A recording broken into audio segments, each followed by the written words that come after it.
नमस्कार, मी पंजाब डक. आज आहे 1 ऑगस्ट 2026. राज्यात आज ठिकठिकाणी सूर्यदर्शन होणार आहे आणि झालं देखील. आणि आणखीन 1, 2, 3, 4 ऑगस्ट दरम्यान राज्यामध्ये काय होणार आहे, स्थानिक वातावरण तयार होऊन तुरळक ठिकाणी पाऊस पडणार आहे. असा एवढा काही मोठा पडणार नाही म्हणून हा अंदाज लक्षात यायचा. मग सांगायचं झालं तर ते पाऊस कसा पडणार आहे आणि कोणत्या भागात पडणार आहे, तर सोलापूर जिल्हा, धाराशिव जिल्हा, लातूर जिल्हा, बीड जिल्हा, परभणी जिल्हा, नांदेड जिल्हा, जालना जिल्हा, बुलढाणा जिल्हा, अकोला, अमरावती, यवतमाळ, वाशिम, हिंगोली, नांदेड आणि चंद्रपूर, नागपूर ह्या पट्ट्यामध्ये काय होणार, स्थानिक वातावरण तयार होऊन काय होणार आहे, तर 5 ऑगस्टपर्यंत दुपारपर्यंत चांगलं ऊन पडणार आणि 2:30-3च्या नंतर अर्ध्या तासाचा 1 तासाचा जोराचा पाऊस पडणार आहे म्हणून हा अंदाज लक्षात यायचा. त्याच्यानंतर खास करून सोलापूर जिल्हा, लातूर जिल्हा, धाराशिव जिल्हा, नांदेड जिल्हा, इकडं सांगली, जत आणि कर्नाटक आणि तेलंगणा त्या शेतकऱ्याला सांगू इच्छितो की तुमच्याकडं मात्र 7, 8, 9 दरम्यान 7, 8, 9, 10 ऑगस्टच्या दरम्यान तुमच्याकडे एक थोडा पाऊस येणार आहे म्हणून तुमच्यासाठी आनंदाची बातमी. पण आता याच्यानंतरचं जे पाऊस येणार आहे ते ते काय होणार आहे, आता इकडं उत्तर महाराष्ट्र, पूर्व विदर्भाकडने आता आता दुसरा टप्पा काय होणार आहे, दक्षिण महाराष्ट्राकडे येणार आहे. म्हणजे सांगायचं झालं तर आता तेलंगणा, कर्नाटक आणि दक्षिण महाराष्ट्राकडे पाऊस आता 15 ऑगस्ट नंतरचा ते पाऊस मात्र तिकडे येणार आहे म्हणून हा अंदाज त्या शेतकऱ्यांनी लक्षात घ्यायचा. सध्या 15 ऑगस्टपर्यंत राज्यामध्ये असाच विखुरलेला स्वरूपाचा कोकण घाटमध्ये तिथं पाऊस रिमझिम सुरूच राहील. पण राज्यात काय होईल, दिवसामध्ये वारं सुटेल आणि थोडा तुरळक अशा सरी चालू राहतील. पण खूप मोठा असा अतिवृष्टी, मुसळधार, अतिमुसळधार आता तसं काही आता सध्या तरी राज्यात पाऊस नाही. फक्त अर्ध्या तासाचा, 10 मिनिटाचा, 20 मिनिटाचा तसंच पाऊस पडणार आहे म्हणून हा अंदाज लक्षात यायचा. पण राज्यात मात्र आजपासून चांगलं वातावरण कोरडं होणार आहे, सूर्यदर्शन चांगलं होणार आहे म्हणून हा अंदाज सर्व शेतकऱ्यांना लक्षात यायचा. आणि बऱ्याच प्रसारमाध्यमातून काना ऐकण्यास मिळालं की आता ऑगस्ट सप्टेंबरमध्ये एल असर होणार आहे. तुम्हाला सांगतो एल वगैरे काही नसतं. तर तुम्हाला सांगतो, जर समजा महाराष्ट्रामध्ये बाष्प असलं आणि मध्य प्रदेश किंवा छत्तीसगड, इकडं उत्तर प्रदेश, तिकडे एखादा कमी दाबाचा पट्टा तिकडून जात असला तर तसा एक जाणार आहे. मग तसा आज जात असला आणि त्याच्या पाठीमागे परत एखादा जाणार असला तर काय होतं, आपले सगळं बाष्प तिकडे ओढून घेऊन जातं आहे. मग ते काय होतं, तितके दिवस आपल्या महाराष्ट्राचा पाऊस बंद राहतो. आणि हे इतर तज्ज्ञ काय करतात की त्याला एल निनोचा आसार म्हणतात. तुम्हाला सांगतो एल निनो वगैरे काही नसतं. ते जोपर्यंत कमी दाब शांत होत नाही तोपर्यंत आपल्या महाराष्ट्रात पाऊस येत नाही. हे बाष्प सगळं घेऊन जातो म्हणून हे सगळ्यांनी लक्षात यायचं.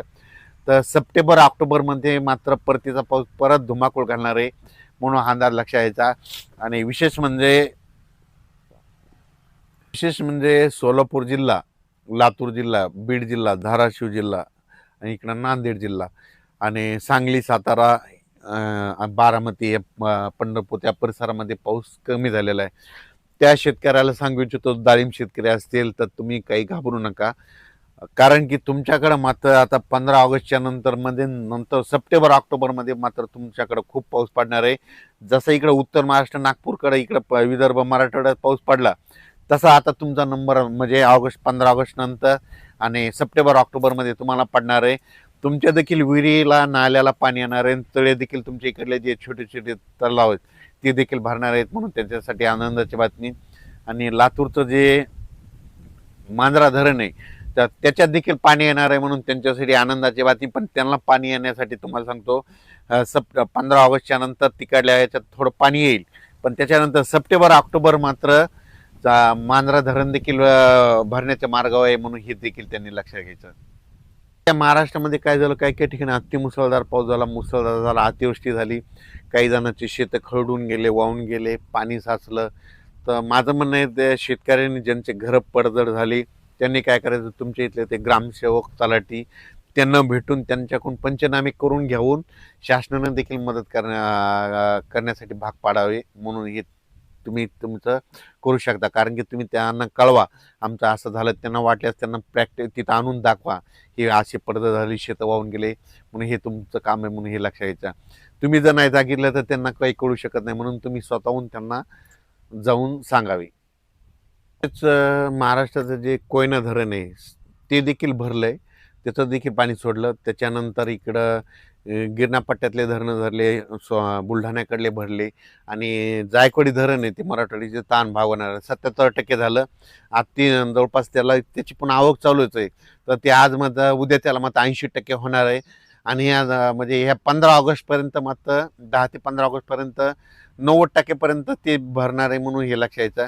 त्याच्यानंतर काय होणार, सप्टेंबर ऑक्टोबरमध्ये असाच पुन्हा परत एका पाठोपाठ चक्रीवादळ येणार आहेत, कमी दाबाचे पट्टे. त्याच्यामध्ये जे राहिलेले तळे ते देखील भरतील म्हणून हे लक्षात घ्यायचं. पण राज्यात मात्र जे छोटी छोटी पाझर तलाव ते देखील ह्या कालच्या पावसामध्ये इकडं जालना जिल्ह्यातले, बुलढाणा जिल्ह्यातले, जळगाव जिल्हा, धुळे जिल्हा त्या भागातले सगळे भरले आहेत. आणि जे काही थोडे राहिले ते आणखीन ते शेतकऱ्याला घाबरू नका, आणखीन सप्टेंबर ऑक्टोबरमध्ये खूप पाऊस पडणार आहे, त्याच्यामध्ये भरून जातील म्हणून हे लक्षात घ्यायचं. सोशल मीडियावर परत काय होईल की सप्टेंबर ऑक्टोबरमध्ये खंड पडणार आहे असे बरेच काही देईल आहेत. तर त्यांना एक सांगू इच्छितो की शेतकऱ्यांना काही घाबरू नका. उलट सप्टेंबर ऑक्टोबरमध्ये परतीचा पाऊस जास्त पडणार आहे.